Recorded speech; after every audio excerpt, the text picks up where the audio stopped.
The first episode of AEW Collision is in the books. And yes, we had one of the biggest returns in professional wrestling. Kevin Kelly and Nigel McGuinness of the AEW Collision commentary team. Oh my God, Kevin Kelly is honestly one of my favourite announcers ever, and Nigel McGuinness, who is also right up there. This is Ring of Honor 2012 for me. Very, very happy. And also, the other great thing, the theme song to the show is Elton John's Saturday Night's All Right for Fighting, because it's on Saturday night. It's pretty good, but maybe not the correct kind of message you're trying to send for a company that's had a couple of their wrestlers reportedly, allegedly fight backstage, one of whom was CM Punk, who has made his return to AEW after 9 months out on this very show in Chicago. It was pre-announced, but what we didn't know was what he was going to say. Of course, since Dynamite on Wednesday and Collision on Saturday, there was the sort of ESPN non-controversy where CM Punk did an interview with ESPN to promote Collision, to kind of explain a little bit, but not really go into anything at all about the Brawl Out fiasco. And then the ESPN interview went live, and there wasn't anything that shocking in it, although reports were some people backstage in AEW did have their feelings hurt somewhat. Maybe not by what went in the interview, but by what was said in the interview that didn't make it in, because presumably AEW didn't want it in, and that found its way back to certain people. Anyway, I'm sure it's going to be fine. I'm sure everyone is all okay now. Everyone's back in AEW. The Young Bucks, Kenny Omega, Hangman Page, CM Punk, FTR, Ace Steel. Surely. Let's see what CM Punk said in his return promo. When he said he's got a lot of things that he wants to get off his chest. I'm sure it's mostly apology-based. So his first line here was, I'm tired of being nice. When was he being nice? With the muffins? So Punk cut this promo. He got a good reaction from the Chicago crowd. Of course he did. He's the homecoming hero, always, no matter what he does. And I'm right there with them. I love CM Punk. I'm very loyal to him. But I can see where maybe he does things wrong occasionally. And the promo was... what's the best way to put this? It was very compelling. You know, he's a charismatic talker. A lot of the stuff he said was very intriguing, not just in terms of like storyline stuff, which is kayfabe, and he's building a match with people, which was mostly based around a red bag he brought down to the ring with him. That red bag was never opened, but it was heavily implied. It held within it the AEW World title he never lost.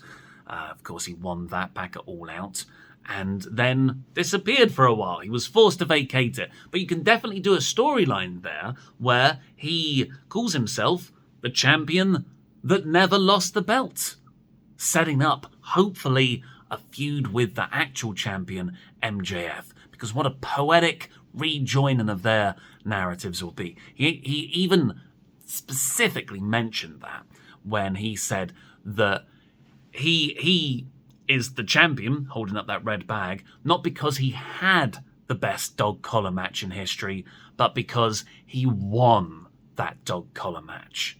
Of course, that dog collar match was against Maxwell Jacob Friedman, the current AEW World Champion. So setting that feud up, which really is like one of the more exciting things AEW can do as a company, in my opinion. Punk, MJF, Punk won that first series. Well, MJF beat him twice in Chicago, and then Punk, but really just once, because they restarted the match. Then Punk won the pay-per-view match at Revolution, I think.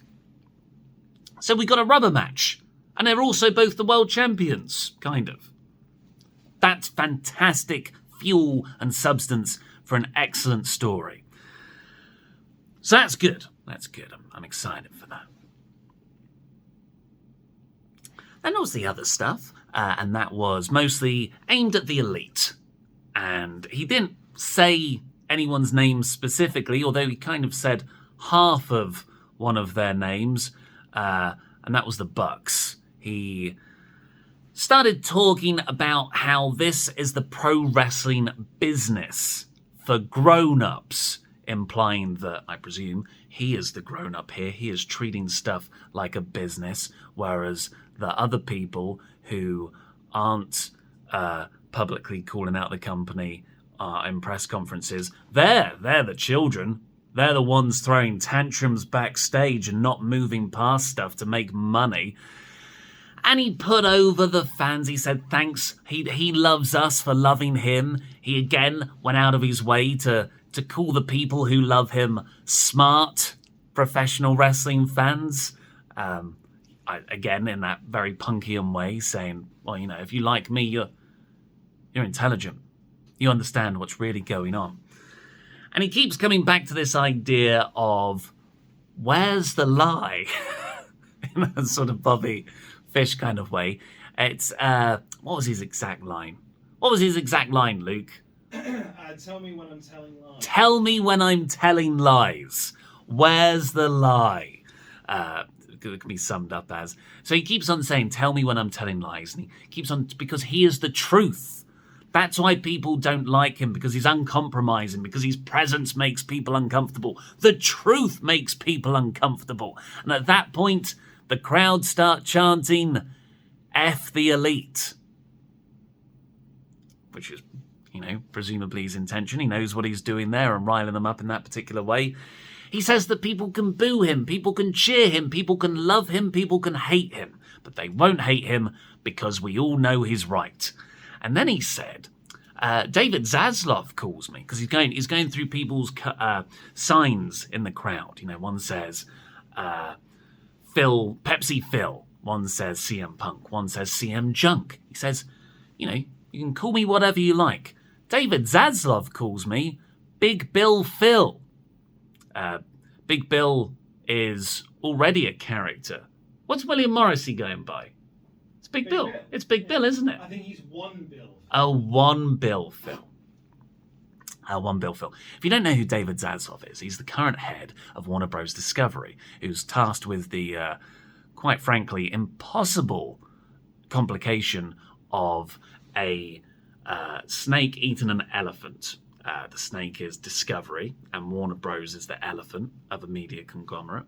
And it's trying to do this, because that's what they've done over the last 2 years. They've merged, and it's been a weird old time. So what Punk does is he's putting over how he is the truth, he's the anti-authoritarian person, and then he, in the same monologue, puts over this highly unliked, I would say, figure in corporate America who's done a lot of heavy cutting of projects and staff, and says, yeah, but this guy thinks I'm pretty good. Yeah. Then Punk says that he's the real deal, and here's the big killer line, unlike the counterfeit bucks. Unlike counterfeit bucks. It's a very clever play on words, because he's talking about money. He's talking about how he is money, he draws stuff, business, pro wrestling, whereas he's the real deal, unlike the counterfeit bucks, the counterfeit money, people who are pretenders. It's a great line for what he's trying to get over, in my opinion. I don't think it's the best line to say if you're trying to genuinely make amends and you believe in AEW moving forward from this. And it's, of course, a shot at the Young Bucks. It's the only direct shot, really, I would say, or indirect, but it's direct. Come on, he says their names. There's no Kenny Omega, Hangman Page references. The Young Bucks updated their bio shortly thereafter, saying, if it were 2018, we'd already have counterfeit Bucks shirts available on Pro Wrestling Tees. Crying with laughter face emoji. Kill it, y'all! Well, it's 2023, and what they instead do is change their Twitter bio rather than release merch these days. It ends optimistically, kill it, y'all. It makes it feel like AEW is just a place of friendly joshing egos. But from Punk's side, it didn't feel like that. It felt quite nasty and petulant, sort of how he presented the Elite side of things. He talked about how the King's back, a lot of things to get off his chest. People think that they're owed an apology. That brought boos, and of course those boos are for the people who think they're owed an apology, which are the Bucks, Hangman Page, Kenny Omega, and the fans that side with those people. Because then he then says sorry to those fans that he might need to apologise for. He's sorry that the only people softer than you are the wrestlers you like. Again, it doesn't feel like it's in the spirit of reconciliation. So that was Punk's big promo. It was definitely compelling. We ran a poll on our live reactions. 69%, nice. Said it was, that's genuine percent, that's a shoot percent, by the way. Said it was a great promo. 31% said it wasn't a great promo. I'm caught somewhere in between, because it was definitely a good promo. You know, it was a great promo. But then you've got to also think, is this a good promo for the health of this thing I really love, which is AEW? I don't know. It just feels like nothing's been resolved in these 9 months, and we're right back to where we are with Punk on that press conference in the media scrum. So that's, yeah. I've got this dread. I enjoyed Punk being back. I thought it was a very well-delivered speech and a well-devised thing. He says that he doesn't know what he's going to say until he gets on the mic, but that counterfeit Buck sign doesn't just come to him off the top of his head. I don't care how good he is. That was planned and premeditated, I'm sure. And then in the main event, it was fantastic. It was CM Punk and FTR tagging against Samoa Joe, Jay White, and Juice Robinson. Of course, Punk got the win in the end with FTR, putting over the idea that Punk was going to lose the match. Samoa Joe had him in the choke, but FTR saved him. Which is getting, and the commentary even said it, hey, Punk's got friends. Look at this guy. People like this guy. Wrestlers like this guy. You should like this. Please watch our show. We've got a lot riding on this. The stuff with Punk and Joe was absolutely electric. Of course, they've got a storied past in Ring of Honor. And the Joe versus Dax Harwood stuff was somehow even better. Most of that took place in an ad break. I really encourage you to sign up to Fight and watch what happened in the ad break. It was Ishii levels of awesome. Just to run down what else happened on the show, because it was very newsworthy elsewhere as well.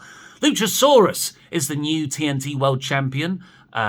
Christian sort of distracted Wardlow enough to lead to Luchasaurus winning there. Crucially, Christian celebrated mostly with the title on Luchasaurus' shoulders, just like Jungle Boy used to do in Jurassic Express. A wonderful touch. Ricky Starks and Powerhouse Hobbs announced they'll be in the Owen Hart tournament. Bit of old Team Taz combusting there. Andrade and Buddy Matthews had a fantastic match, signaling Andrade's return. Andrade went to shake Buddy's hand in the aftermath, but lights cut out, House of Black turn up, and they beat up Andrade. Hopefully, meaning we're getting a House of Black versus Los Ingobernables feud. Miro made his return. He squashed Tony Nese, redeemed him, if you will. Sky Blue got the hometown pop with the tag match, beating the Outcasts with Willow Nightingale. And the Acclaimed said Happy Father's Day to Daddy Ass, and that they'll be on both Dynamite and Collision. And then they did a 4-way scissor with Tony Schiavone in that sort of confusing way that AEW does things, where it's never said that anything's a brand split, right? The brand split was never brought up at all on this. Hard, soft, medium, well done, who knows? Yet the Acclaimed say that they're on both Dynamite and Collision. So I don't know. I don't know. What are the rules? I don't think they know either. I think they're just hoping that everyone likes each other now they're back at work. Didn't go too well last time. Great episode, though, and an exciting development in AEW, if not one that also fills me with existential dread. please go over and watch mine and Luke's 3-count predictions for Money in the Bank now. Money in the Bank's next week. And go over and watch our podcast review of the whole show of Collision, which will be up shortly. I've been Ollie Davis. Jam that jam.